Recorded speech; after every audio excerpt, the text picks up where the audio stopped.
Alright, we're going to talk a little bit about compound interest.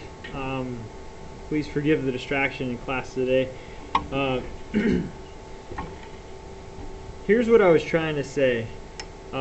We start off by this definition. When interest is computed, means we try to figure out what the interest is on a loan, or when you need to borrow money from the bank or borrow money for books, or you take out a loan to get a car or a house, or even when you're trying to find the interest that you make on the money you put into the bank or you invest. When interest is computed on the principal and any previously earned interest, it is called compound interest. Alright.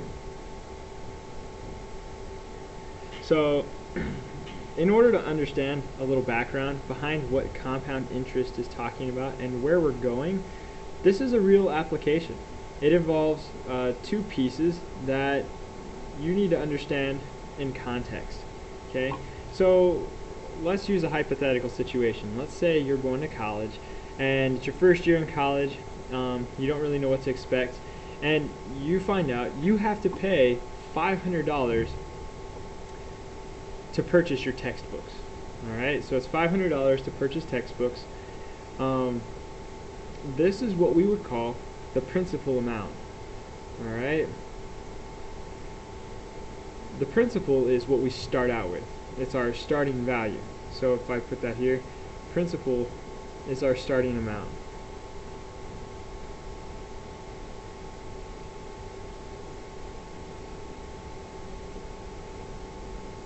Alright, just like when we talked about exponential equations, so y equals a b to the x, a was our starting amount. That's our principal value.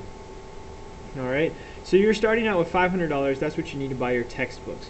Now, where are you going to get this money? You don't have a job. You don't have any friends that'll just give you the money.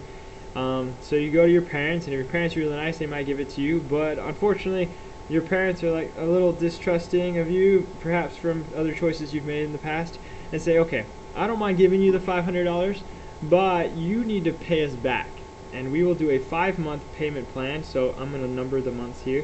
1, 2, 3, 4, 5 months. Alright, so we're going to pay you back on a 5-month plan.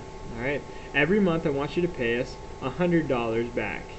Okay, so that seems pretty fair. You're like, alright, I can earn $100 in a month and get a job, earn $100 in a month. So after 5 months I'll have paid it off.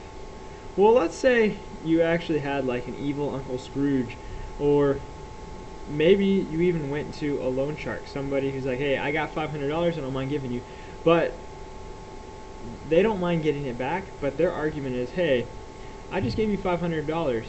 For 5 months, I'm not going to have that money.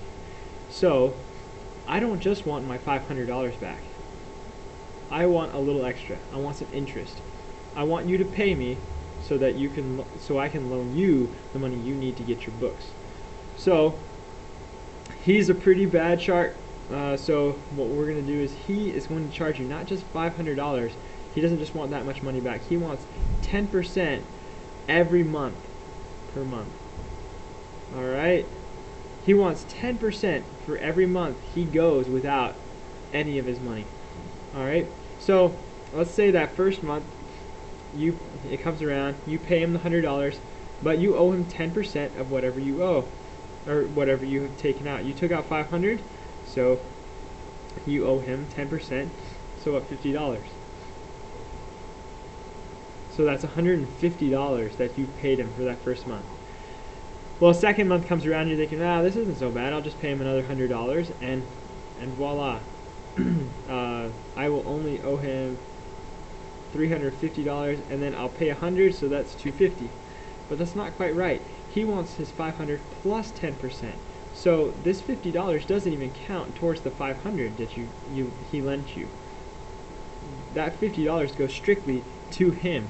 So you still owe him $400 as of month 2.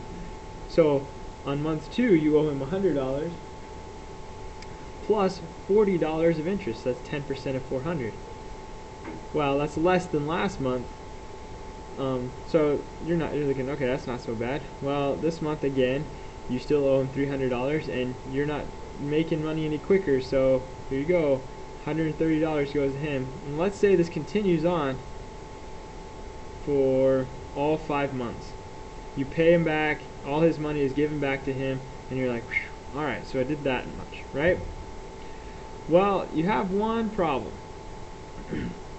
If you add up all the money that you gave to him, okay, this adds up to $650. You paid him $150 so that you could purchase $500 worth of textbooks. Well, that's how interest works. We have the principal amount that we start out with, and interest, how much over time the